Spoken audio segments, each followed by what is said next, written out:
Aku pernah berpikir bahwa persahabatan laki-laki itu sederhana, murni, tanpa komplikasi yang mengguncang jiwa.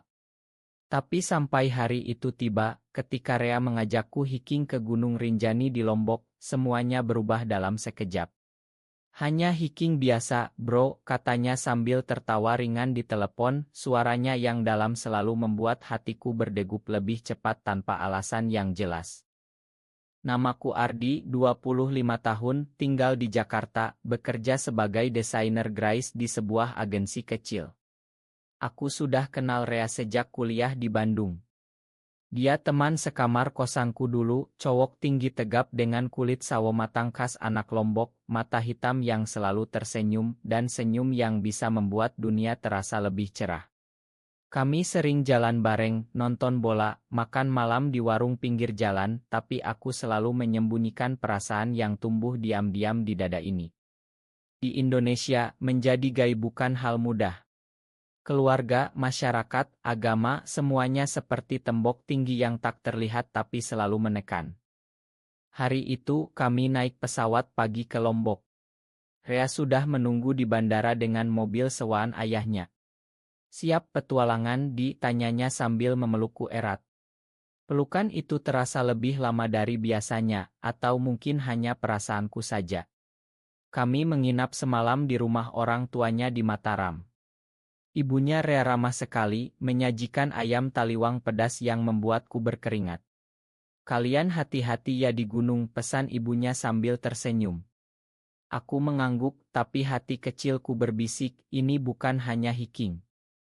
Pagi-pagi benar, kami mulai pendakian dari Sembalun. Jalur Rinjani memang terkenal indah tapi menantang. Udara segar, hamparan sana hijau, dan gunung yang menjulang seperti memanggil kami. Rea berjalan di depan, ranselnya penuh perbekalan, tubuhnya yang atletis bergerak lincah. Aku mengikuti dari belakang, sesekali memotretnya dengan ponsel. Kamu kok oto-oto mulu, tanyanya sambil tertawa. Biar ada kenangan, jawabku, menyembunyikan bahwa sebenarnya aku ingin mengabadikan wajahnya selamanya. Hari pertama berjalan lancar. Kami sampai di pos 2, mendirikan tenda, memasak mie instan sambil bercanda. Malam itu, bintang-bintang begitu banyak, seperti permata di langit Lombok. Kami berbaring di luar tenda, selimut tebal menutupi tubuh. Kamu pernah mikir nggak, Di, kalau hidup ini cuma sekali, kenapa kita harus takut sama perasaan sendiri? Tanya Rea tiba-tiba, suaranya pelan. Aku terdiam. Hati berdegup kencang. Maksudnya, tanyaku. Dia hanya tersenyum, sudahlah. Tidur yuk. Keesokan harinya, kami lanjut ke Pelawangan Sembalun. Kabut mulai turun, angin semakin kencang. Rea bilang jalurnya agak licin karena hujan semalam. Pegang tanganku kalau takut jatuh, katanya sambil mengulurkan tangan. Aku ragu, tapi akhirnya menggenggamnya. Tangan itu hangat, kuat, membuatku merasa aman di tengah dinginnya gunung. Kami naik terus, tapi entah bagaimana, kami salah ambil jalur kecil yang jarang dilalui pendaki lain. Ini shortcut bro, kata Rea percaya diri. Tapi semakin lama, jalur semakin sempit, pohon-pohon rapat, dan kabut makin tebal. Saat sore menjelang, kami sadar kami tersesat. Ponsel tak ada sinyal, buks mati karena baterai habis. Hujan mulai turun deras, petir menyambar di kejauhan. Kami berlindung di bawah pohon besar, tubuh basah kuyup. Di. Ini salahku, kata Rea, wajahnya penuh penyesalan. Aku menggeleng, kita pasti selamat kok. Tapi dalam hati, ketakutan mulai merayap. Malam itu, kami mendirikan tenda kecil di tempat datar yang kami temukan, api unggun kecil menyala redup karena kayu basah. Di dalam tenda yang sempit, kami saling mendekat untuk menghangatkan tubuh. Rea memelukku dari belakang, biar hangat, katanya. Napasnya di leherku membuat bulu kuduk berdiri. Aku tak berani bergerak. Rea, bisikku. Dia diam sebentar, lalu berbisik, aku takut kehilangan kamu, Di. Kata-kata itu seperti petir di hati. Aku berbalik, tatap matanya dalam gelap. Aku juga, jawabku. Dan saat itu, di tengah hujan deras rinjani, dia mendekatkan wajahnya, dan bibir kami bertemu untuk pertama kalinya. Ciuman itu lembut, penuh rasa takut dan rindu yang selama ini tertahan.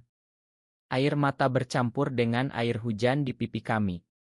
Aku sudah lama suka sama kamu, katanya setelah ciuman itu berakhir. Hati aku hancur bahagia. Tapi di luar sana, gunung masih ganas, dan kami masih tersesat. Pagi berikutnya, hujan reda, tapi kabut masih tebal. Kami keluar tenda, mencoba mencari jalur kembali. Tubuh masih lelah, tapi perasaan baru antara kami membuat semuanya terasa berbeda. Rea memegang tanganku erat, tak lagi sebagai teman, tapi sebagai kekasih. Kita harus turun cari bantuan, katanya. Kami berjalan menyusuri lereng, berharap menemukan sungai atau jalur utama. Sepanjang hari, kami berbicara banyak.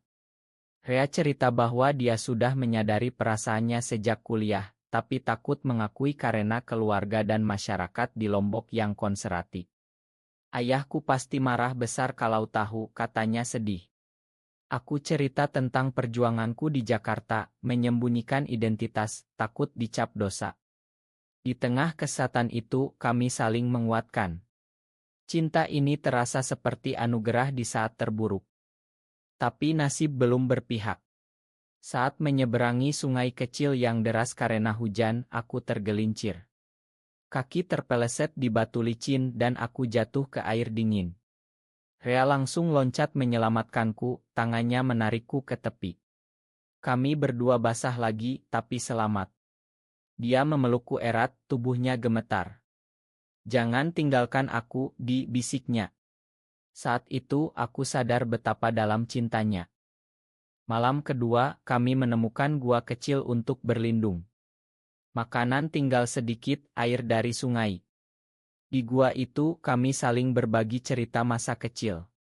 Rea cerita tentang pantai di Lombok, bagaimana dia sering sendirian memandang laut, bertanya-tanya tentang perasaannya yang berbeda. Aku cerita tentang Jakarta yang ramai tapi membuatku kesepian. Dari dulu hanya sama kamu aku merasa utuh, kataku. Dia tersenyum, mencium keningku lembut. Tapi konflik mulai muncul. Rea bilang kalau kita selamat, apa kita bisa terus bareng? Di Indonesia ini susah, Di. Aku diam ya, susah. Keluarga, teman, pekerjaan, semuanya bisa hancur. Tapi cinta ini terlalu kuat untuk dilepas. Kita cari jalan, jawabku optimis. Hari ketiga, kami akhirnya mendengar suara pendaki lain. Kami berteriak minta tolong dan sebuah tim pencarian menemukan kami. Mereka dari pos pendakian, ternyata ada laporan hilang. Kami diselamatkan, dibawa turun dengan selamat.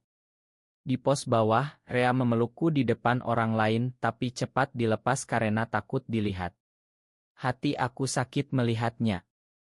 Kembali ke Jakarta, kami janji rahasia dulu. Tapi seminggu kemudian, masalah datang. Teman kuliah kami, Ajar, yang ikut hiking tapi batal karena sakit, curiga. Dia lihat foto kami di media sosial, tangan saling genggam di gunung. Kalian kok kayak pasangan, tanyanya ia cat. Rea panik, bilang itu cuma bercanda. Tapi Ajar mulai gosip di grup alumni. Rea mulai menjauh. Telepon jarang, janji ketemu dibatalkan. Aku takut, Di. Keluargaku tahu gimana, katanya saat kami bertemu diam-diam di kai kecil. Aku mengerti, tapi sakit. Kamu bilang cinta, tapi sekarang mundur, tanyaku dengan air mata. Dia diam, matanya basah. Konflik semakin dalam ketika ayah Rea meneleponku marah besar. Entah bagaimana, gosip sampai ke Lombok. Jauhi anakku, bentaknya. Rea dipaksa pulang, dilarang ke Jakarta. Aku sendirian, hati hancur. Tapi cinta tak mudah menyerah. Aku putuskan ke Lombok lagi, sendirian. Perjalanan ke Lombok kali ini terasa berat. Kereta api dari Jakarta ke Surabaya, lalu eri, hati penuh harap dan takut.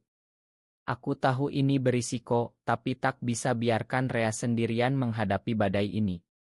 Di Mataram, aku menginap di hotel kecil, hubungi Rea diam-diam, jangan datang, Di. Bahaya, katanya. Tapi aku tetap datang ke rumahnya malam-malam. Rea membukakan pintu belakang, wajahnya pucat. Kami bicara di kamarnya, pelan-pelan. Ayahku marah sekali, ancam putus hubungan kalau aku terus begini, ceritanya. Ibunya menangis setiap hari. Aku peluk dia, kita hadapi bareng. Tapi Rea ragu. Aku nggak kuat lihat keluargaku hancur karena aku. Saat itu, pengkhianatan datang dari tempat tak terduga. Ajar, teman kami, ternyata yang menyebarkan foto dan cerita ke keluarga Rea. Dia bilang itu untuk menyelamatkan Rea dari dosa. Rea marah, tapi juga takut. Mungkin Ajar benar, Di. Ini salah. Kata-kata itu seperti pisau. Aku menangis, jadi ciuman di gunung itu bohong. Dia diam malam itu, aku pulang ke hotel dengan hati remuk. Tapi esoknya, Rea datang. Ma, aku takut. Tapi aku cinta kamu. Kami peluk lagi, janji cari jalan. Kami putuskan cerita ke ibu Rea dulu. Ibunya ternyata sudah curiga, tapi cinta ibu lebih besar. Nak, yang penting kamu bahagia, katanya pelan, meski sedih. Tapi ayah Rea keras. Dia paksa Rea kerja di perusahaan keluarga, awasi ketat. Kami hanya bisa chat rahasia. Konflik memuncak saat ada rencana perjodohan. Sepupu jauh mau dijodohkan dengan Rea. Aku tolak, kata Rea tegas ke ayahnya. Pertengkaran hebat terjadi. Aku di Jakarta, gelisah. Akhirnya, aku resign kerja, pindah ke Lombok diam-diam, sewa kos kecil, cari kerja relance. Kami bertemu diam-diam di pantai Senggigi memandang sunset. Suatu hari, kita bebas, katanya. Tapi masyarakat mulai bisik-bisik. Ada yang lihat kami berdua. Gosip menyebar. Rea dipukul teman-temannya, Lobancia. Hati aku sakit melihat luka di wajahnya. Luka isik sembuh, tapi luka hati semakin dalam. Rea mulai depresi, jarang keluar rumah.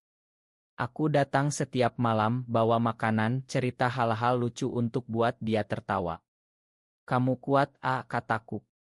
Dia tersenyum tipis, karena ada kamu. Kami mulai cari dukungan. Di internet, aku temukan komunitas LGB di Mataram, rahasia tentunya. Kami ikut pertemuan diam-diam, dengar cerita orang lain. Ternyata kami tidak sendirian. Ada yang sudah bahagia dengan pasangan, ada yang berjuang seperti kami. Itu beri harapan. Tapi pengkhianatan lagi datang. Ajar muncul lagi, minta maaf tapi sebenarnya ingin tobatkan Rea. Dia datang ke rumah, cerita ke ayah Rea bahwa aku merusak anaknya. Ayah Rea marah besar, larang Rea keluar rumah sama sekali. Rea kabur malam itu, datang ke kosku. Kami nangis berdua. Aku pilih kamu, Di. Kata-kata itu seperti mimpi. Kami habiskan malam itu saling menguatkan janji tak pisah lagi. Esoknya, kami putuskan cerita semuanya ke Ibu Rea. Ibunya nangis, tapi peluk kami berdua. Mama dukung kalian, tapi hati-hati. Ayah Rea masih marah, tapi ibu mulai bicara pelan-pelan. Waktu berlalu, Rea mulai kerja remote seperti aku. Kami hidup sederhana di kos, tapi bahagia. Kami hiking lagi, kali ini ke gunung kecil di Lombok, hanya berdua. Di puncak, Rea bilang, di gunung ini aku sadar, cinta kita lebih kuat dari apapun. Tapi badai belum berakhir. Ada demonstrasi anti-LGB di kota, dipicu berita nasional. Kami takut, tapi tetap bareng. Tahun berganti, tapi perjuangan terus. Rea akhirnya bicara tegas ke ayahnya. Ayah, ini aku. Aku cinta Ardi. Ayahnya diam lama, lalu pergi. Hari-hari sulit, ayah tak bicara. Tapi perlahan, ayah mulai luluh. Melihat Rea bahagia, kerja keras, tak lagi murung. Suatu hari, ayah datang ke kos kami bawa makanan. Makan yuk, katanya pelan. Tak ada kata ma, tapi itu awal. Kami pindah ke rumah kecil di pinggir Mataram. Hidup tenang, hiking akhir pekan, nikmati alam Lombok. Cinta kami tumbuh semakin dalam, penuh pengertian dan pengampunan. Ajar minta ma sungguhan, kami makan. Dia belajar dari kesalahan. Di masyarakat, kami tetap rahasia, tapi di hati, kami bebas. Cinta ini ajarkan bahwa meski dunia keras, cinta sejati bisa bertahan. Kini, bertahun-tahun kemudian, kami masih bareng. Hiking ke Rinjani lagi, kali ini resmi sebagai pasangan di hati kami. Di tempat kami tersesat dulu, kami duduk pegang tangan. Dari hiking biasa jadi kisah cinta abadi, kata Rea tertawa. Kami tak nikah resmi, tapi komitmen kami lebih kuat. Bantu komunitas lebih muda, beri dukungan diam-diam, Indonesia masih sulit, tapi perubahan mulai ada. Cinta kami bukti bahwa meski ada pengkhianatan, konflik, kesesatan, akhirnya ada cahaya. Personalia, manusiawi, cinta tak pandang gender, hanya hati yang saling mengisi. Dan di gunung itu kami berjanji selamanya.